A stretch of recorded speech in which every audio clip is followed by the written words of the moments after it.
Hello, dear listeners, and welcome to a new episode of our Letter to Vox's podcast. Today we're doing a deep dive into the work of one of the 20th century's most, I would say, provocative social critics, the Spanish philosopher José Ortega y Gasset. And we're focusing on his most famous work, The Revolt of the Masses, or La Rebelión de las Masas from 1929. That's right. And when you read it, you see it's so much more than just a political tract of its time. Oh, absolutely. It's this sprawling socio-philosophical diagnosis of modern society. And the timing is just incredible, isn't it? He published it right on the eve of the Great Depression, the rise of totalitarianism in Europe. Which makes his insights into mass psychology and, the decay of culture feel so chillingly relevant. So our mission today is to really unpack this work, to get to the core of his controversial diagnosis. And that diagnosis is, at its heart, that the crisis facing modern civilization is an internal one. It comes paradoxically from our own success. From material progress, from freedom, from our technical mastery. Exactly. So we're going to trace his argument from his own philosophical training in Germany all the way to his, frankly, dramatic predictions about what he called hyper-democracy, the rise of the specialists, and this looming threat of the total state. It's really a roadmap for understanding this figure he calls the mass man, a figure that you could argue is just as dominant today as in the 1930s. Without a doubt. So let's start with the man himself, the mind behind this radical diagnosis, José Ortega y Gasset. Yeah. Okay, so José Ortega y Gasset. He was born in Madrid, May 9th, 1883, and he lived right through one of the most chaotic periods in European history. He died in 1955. And he was born into a family that was really involved in journalism and the press. Which probably explains why he was so engaged with the public his whole life. It has to. And you really can't overstate his importance in Spain. He's considered right up there with Miguel de Unamuno as the most crucial Spanish thinker of the 20th century. His influence was huge, right? Yeah. Through something called the Escuela de Madrid, the Madrid School. Enormous. He basically shaped a whole generation of intellectuals and philosophers. People like Maria Zambrano, Xavier Zubiri, they all came out of that school of thought. His own education started pretty traditionally. A Jesuit school, then university, getting his doctorate in Madrid in 1904. But then there's this pivotal moment. Germany. That time he spent in Germany from about 1905 to 1911 was absolutely crucial. He was in Leipzig, Berlin, but mostly Marburg. And in Marburg, he got deep into neo-Kantianism. Very deep. He was studying under thinkers like Hermann Cohen and Paul Natorp. And this was an intensely rigorous philosophy. It's all about, the conditions necessary for objective knowledge, for ethics, for science. So how does that kind of abstract philosophical training lead to something as accessible and hard-hitting as the Revolt of the Masses? Well, it gave him the structure for his own philosophy, and this is key. As famous as the Revolt of the Masses made him, he always insisted that his central philosophical idea was something else. Circumstantialism. Circumstantialismus, as he called it. Circumstantialism. Which is captured in that famous line of his. Yo soy yo y mis circunstancias. I am I and my circumstances. It sounds so simple. Deceptively simple, because it's a radical break from older philosophy, from Descartes' I think, therefore I am. It's not just about the isolated self. Not at all. It shifts the entire focus. The self isn't some static thing. It's a dynamic process that's completely inseparable from its world. Your circumstances, your history, your society, your technology, they aren't just the background. They're part of you. They are you, in a way. You are not just in your circumstances, you are your circumstances. You have to grapple with them to become yourself. Okay, so his later critique of the mass man isn't just about bad behavior. No, it's a critique of a certain type of self that is failing to relate properly to its own circumstances, especially the incredibly complex circumstances of modern technological life. It's a failure of selfhood. Exactly. It grounds his whole analysis. The mass man fails to see how fragile and complex his world is, and in doing so, he fails to be fully human within his own time. And Ortega y Gasset wasn't just writing about this from a distance. He was deeply involved in public life. Very.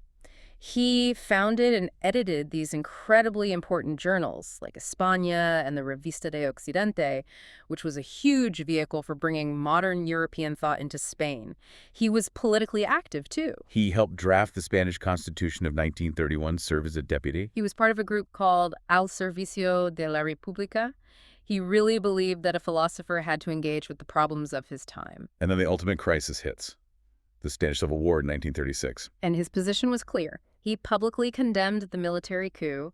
He and other intellectuals declared their loyalty to the democratically elected government. But the conflict forced him into exile. A self-imposed exile, yes.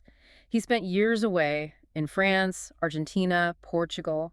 He only returned to Spain in 1948 and continued his work until he died. His whole life really mirrored the struggles he was diagnosing. Which gives his work so much weight. He wasn't in some ivory tower. He was diagnosing a crisis he lived through, a crisis that ultimately pushed him out of his own country. That's right. Which brings us to the core of that diagnosis, this idea of the rebellion of the masses. So he opens the book by stating what he sees as the single most important fact of the age, Which is? the accession of the masses to complete social power. This, for him, is the great crisis facing modern civilization. This is the rebellion of the masses. And a key point right away is that he's not just talking about politics. This is a total societal change. Oh, absolutely. It's in culture, in morality, in art, in how people spend their money, their leisure time. It's everywhere. So what's the first, most obvious piece of evidence he points to? It's something you can just see with your own eyes. He calls it agglomeration. Just look around. Traps. Crowds, the cities are full, the trains are packed, the theaters are sold out, the beaches are teeming with people, the multitudes are everywhere, and crucially, they are occupying the spaces, the preferential positions that used to be reserved for a select few. And it's not just that the population exploded overnight. He says the number of people was about the same 15 years earlier, before World War I. Exactly. The people were there, but they were scattered, they were in the background, anonymous, part of the scenery. And now, suddenly, they've advanced to the footlights of the social stage. Right. They are now the main characters, the specialized minorities, the elites of thought or art or politics. They've been pushed aside. They're only the chorus now. This sheer physical presence is the first signal. Okay, so that's the quantitative shift. How does he translate that into a sociological definition of this mass? The mass for him is defined qualitatively. It's the average man, the undifferentiated, generic individual. And he's very careful to say this isn't about class. Right, it's not just the poor or the working class. Not at all. He says you can find mass men among the aristocracy, the bourgeoisie, even in universities, and you can find elite, noble minds among the working classes. So if the mass isn't about wealth, what defines the minority? The minority is made up of individuals who are specially qualified. They're people who separate themselves from the crowd for, special, relatively personal reasons. They demand more of themselves. They demand more of themselves. They strive for excellence. Their unity is interesting. He calls it a coincidence in not coinciding, like the English nonconformists. They're united by their shared dedication to not just going along with the majority. And this cultural shift, where the average man becomes the standard, leads directly to what he calls hyper-democracy. So what's the difference between old democracy and this new version? In traditional democracy, the mass participates by voting, sure, but they basically trusted decisions to specialized minorities who they felt were, better equipped to handle complex problems. The action was indirect. But hyper-democracy is something else entirely. Yes, it's the political expression of the mass man's total self-satisfaction. The mass now decides to act directly. And this is the crucial part. They act outside the law. Outside the law. They impose their desires through what he calls material pressure. Think of it as the raw weight of public opinion backed by sheer numbers, just steamrolling the constitutional process. So it's the unmediated will of the crowd taking over from institutions that are designed for, deliberation and expertise. Exactly. And you see the same thing in the intellectual world. The average person no longer reads an expert to learn something. They read to judge. To judge, to pronounce judgment on the writer if the writer dares to disagree with the reader's own comfortable, commonplace ideas. The hierarchy of knowledge is gone. It's just a clash of opinions. It's honestly a stunning prediction of our modern media environment. He calls it the triumph of vulgarity. And that's the formidable fact. It's not just that the commonplace mind exists. It always has. The new thing is that the commonplace mind, knowing it's commonplace, has the nerve to proclaim the rights of the commonplace and impose them everywhere. And if you choose to be different, if you strive for excellence, then you run the risk of being eliminated, marginalized, scorned, shouted down by this overwhelming social majority. It's a tyranny of the average. So, after this really bleak diagnosis of the mass man, he then pivots to this paradox. He says the rule of the masses actually signifies an all-around rise in the historical level. Yes, and this contradiction is absolutely central to his whole argument. The rise of the masses isn't just a simple decline, it's a tragic side effect of incredible success. Because the ordinary person today enjoys a life that was once reserved only for the elite. Exactly. The vital repertory, as he calls it. Material goods, technical skills, legal rights, political freedom. The average person today takes for granted a level of comfort and security that even kings couldn't dream of a few centuries ago. And it's not just material things, it's psychological. It is. Yeah. The average man today has this deep-seated, unconscious feeling of being equal to anyone else. This was a radical, hard-won spiritual achievement by a tiny European minority. Now, it's just the default setting. It's a birthright. He uses that great analogy of sea level. He says human life as a whole has mounted higher. The average historical level has risen. A fantastic analogy. We're an army made up entirely of officers now, in terms of our potential. But this higher average is often misread, especially by Europeans. They call it Americanization. And he says that's wrong. Why does he dismiss that idea? Because he sees it as a superficial conclusion. Yes, that pervasive sense of equality was a feature of American life from the beginning. But what happened in Europe was an internal process, a leveling effect from its own achievements. 2 centuries of mass education, economic progress, liberal democracy. Right. Europe produced the same outcome from its own history. It wasn't an import from America. It was a homegrown product. It just took longer to develop. So we've reached this higher vital level. We have all this potential. And yet, he says this is not an age of plenitude, not like the 19th century. No. The 19th century, especially the Victorian era, really believed it had reached the summit of time. It felt self-satisfied, complete, definitive. And for Ortega y Gasset, that kind of satisfaction means you're dead within. Plenitude means you're at an end. Whereas our age, he says, feels superior to all past ages in its power. But it has no respect for the past. It has this sort of noisy joy of children let loose from school. A brilliant phrase. It's liberation mixed with total disorientation. The future is suddenly wide open, unpredictable, unforeseeable. Anything is possible, both the best and the worst. And this is very different from the old 19th century faith in progress. Completely different. The old progressives, whether they were liberals or socialists, they assumed the future was necessarily going to be better. It was like a law of nature. So they got complacent. They were lulled by this certainty. And because they thought a better future was guaranteed, they have cast away the rudder of history. They stopped trying to steer. So what happens when you have immense power, but you've thrown away the rudder? You get a profound sense of being lost. He says the modern man feels fabulously capable of creation, but he does not know what to create, lost in his own abundance. Which leads to this strange modern feeling. A feeling of incredible power combined with an overwhelming sense of insecurity. We feel more capable than any generation before us, but inferior to our own potential because we lack a moral compass to guide all that power. That is the core existential crisis. Okay, so we need to understand the psychology of this powerful but rudderless figure. Where does the mass man come from? He says the 19th century created the perfect environment. It did. An environment of universal material ease, security. It made life feel exempt from restrictions. And this was built on 3 pillars: liberal democracy, scientific experiment, and industrialism. Which he groups together under the term technicism. And these systems delivered a world of security, health, and wealth that was totally unprecedented. The mass man is born into this world, inheriting all its benefits ready-made. Which leads to a new, and he says, disastrous moral outlook. To live is to meet with no limitation whatever. And consequently, to abandon oneself calmly to oneself. That's the foundation for the psychology he describes with that perfect metaphor, the spoiled child. And that's all about ingratitude. Radical ingratitude. He says the mass man is the heir who behaves exclusively as a mere heir.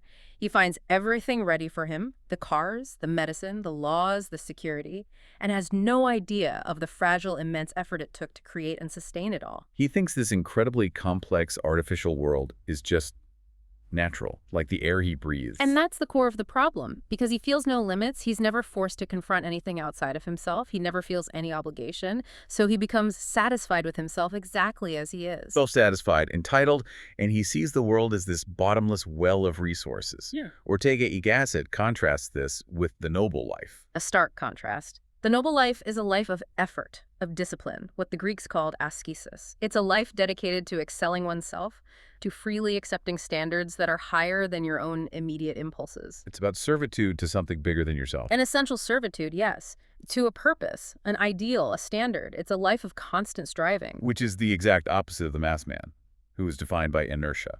Complete inertia. He's incapable of any effort that isn't forced on him by some external pressure, like his job. He's hermetically sealed inside himself, convinced he's complete, which makes him fundamentally indocile. He can't be taught. He can't be taught because he thinks he already knows everything. He uses civilization, but he is completely blind to its artificial, fragile nature. It's a devastating diagnosis. He's basically saying the average person is a primitive, living inside a highly advanced world that he can't possibly maintain. And he makes the staggering claim that if this type of person remains dominant, the complex knowledge that underpins civilization will just be lost in a generation or two. We enjoy the fruits of science, but we're losing the spiritual qualities required to do science, the rigor, the critical thought, the humility. Don't forget to subscribe and leave a like if you enjoy this podcast. Okay, so we've defined the mass man as self-satisfied and ungrateful. How does this psychology actually play out in the public sphere, in the world of ideas? It creates a state of intellectual isolation. He says the average man has ideas, but they're not really his. They're just stock commonplaces, prejudices he's absorbed. Well, He has these opinions, but he lacks the actual faculty of ideation. faculty of ideation. What does he mean by that? Why can't the mass man think? Because real thinking, genuine ideation, requires two things the mass man hates. First, a desire for objective truth, and second, the humility to accept objective standards. A higher authority. A higher authority, a shared code of reason that you can appeal to in a discussion. And those shared standards are the very bedrock of culture. But accepting a higher authority means you might be wrong. Yeah. And that completely undermines the mass man's self-satisfaction. Precisely. So he just rejects the whole process. He repudiates the obligation to discuss, to debate, to reason. Ortega y Gasset says the new thing in Europe is to have done with discussions. It's a rejection of a common life based on culture. And if you renounce discussion, if you renounce reason, what's left? You're left with what he defines as barbarism, the absence of standards to which you can appeal. And if you can't appeal to logic or facts, the only thing left is to impose your will. Direct action. Direct action. This is the new political style, the reason of unreason. He points to syndicalism and fascism as the prime examples of this in his day. Yes. He says these movements are for a type of man who does not want to give reasons or to be right, but simply shows himself resolved to impose his opinions. They just bypass all the complex, indirect methods of civilization, courtesy, justice, law, parliament, and go straight for raw enforcement. It's like a regression to a primitive boxing match. It's the ultimate rejection of liberalism, which he argues is the supreme form of generosity, the principle of sharing existence with your opponents, even a weak enemy. The new mass movements find that discipline too complicated, too restrictive. They just want results now. But here's the crazy paradox. This intellectual barbarism isn't just in the streets. He says its prototype is the scientific expert, the barbarism of specialization. This is one of his sharpest points. Modern science, the very engine of our civilization, has become so exact, so specialized, that it allows the intellectually commonplace man to succeed within it. How does that work? Because the methods are so rigorous and the field is so narrow, a scientist can just work diligently in his tiny corner, his little cell of the hive, and get results. He can succeed without needing a broad philosophical understanding of his field's place in the universe. The system does the thinking for him, in a way. And this creates what he calls the learned ignoramus. The learned ignoramus, the expert who is completely cut off from other branches of knowledge, from any integral interpretation of the universe. And he is ignorant, not like an uneducated person, but with all the petulance of one who is learned in his own special line. The brilliant surgeon who thinks he's an expert on economic policy. Exactly. And because he's a mass man at heart, he takes his forceful, self-sufficient attitude from his little silo and applies it everywhere else. Politics, art, life, where he is completely unqualified. And he refuses to listen to other experts because he's indocile. And that, for Ortega y Gasset, is the most immediate cause of European demoralization. The very engine of our progress, science, is now producing the mental type that will eventually destroy the framework that made science possible. It's a terrifying feedback loop. So if intellectual indocility is the root cause, he says the most dangerous practical outcome of this is statism, this embrace of the massive modern state. He calls it the gravest danger threatening civilization.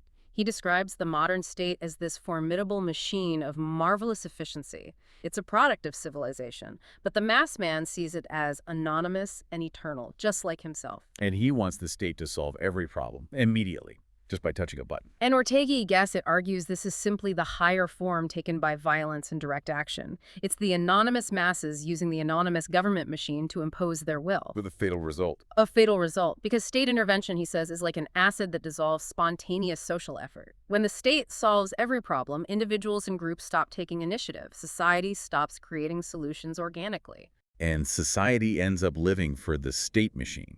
The state sucks the very marrow of society, and it's left as a bloodless skeleton, dead with that rusty death of machinery.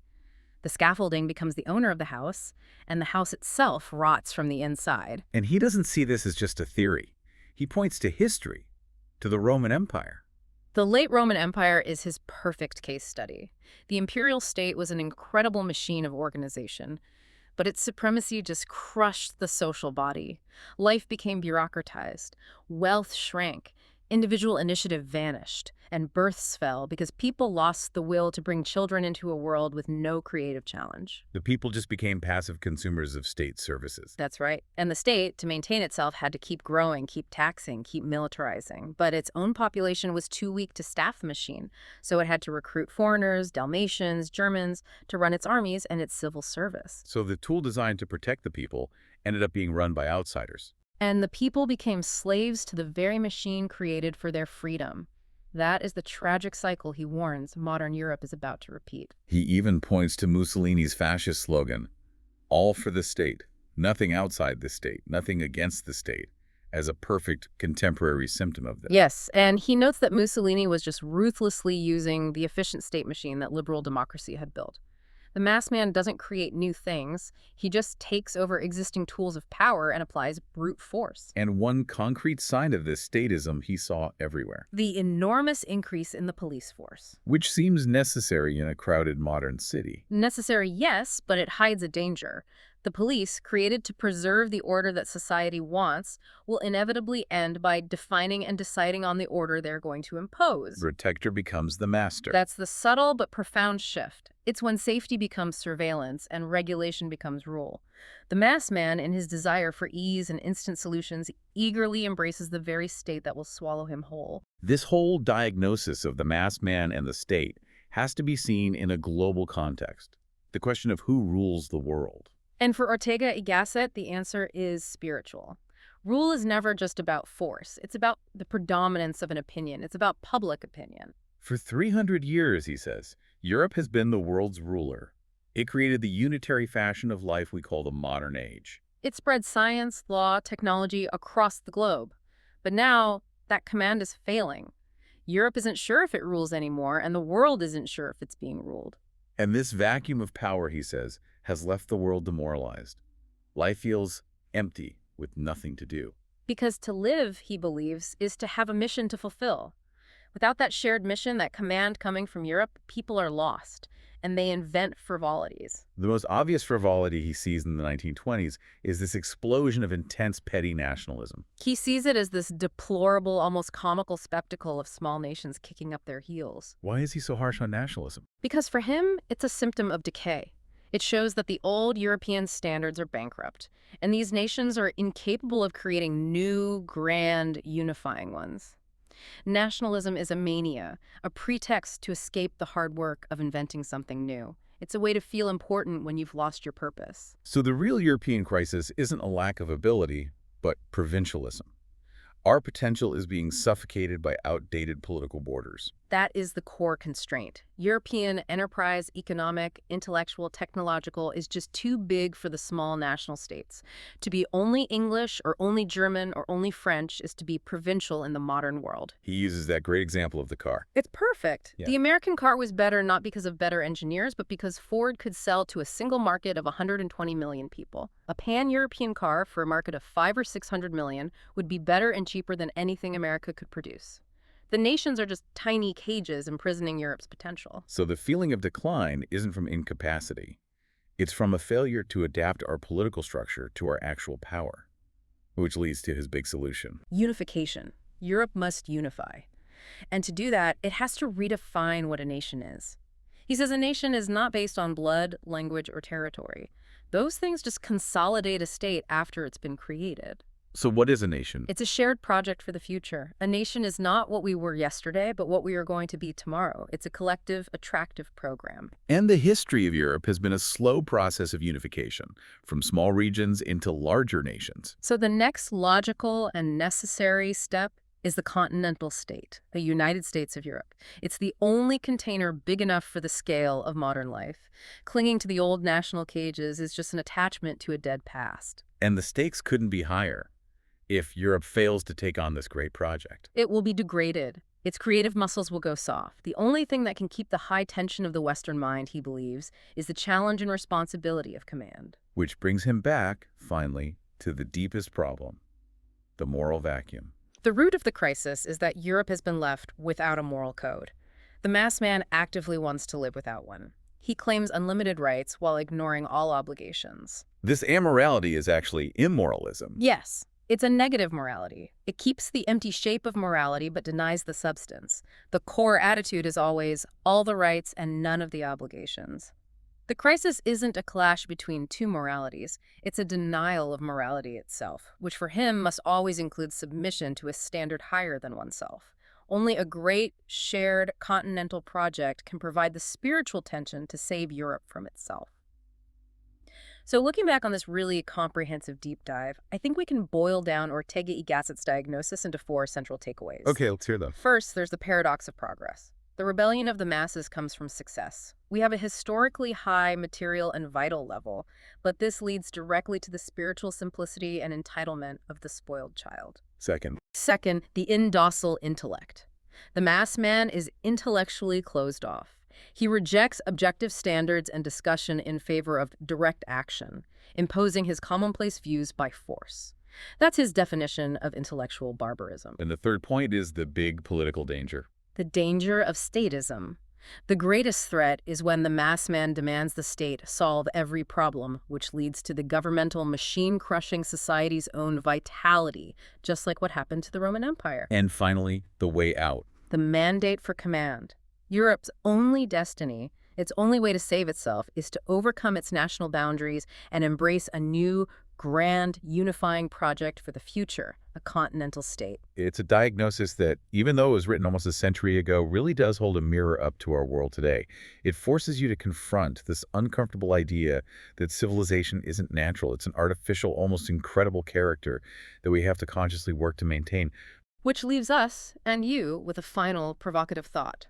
If, as Ortega y Gasset argues, the mass man today uses all the amazing products of civilization, the high-speed transport, the life-saving medicines, the legal security, but is totally ignorant how difficult it is to invent those medicines and those instruments and to assure their production in the future, then can a technical society, one that depends on subtle, specialized knowledge and sustained discipline, actually survive the radical ingratitude of the primitive man who believes his complex world is as natural, as effortless, and as inexhaustible as the air he breathes? Something to ponder as you navigate the crowds today.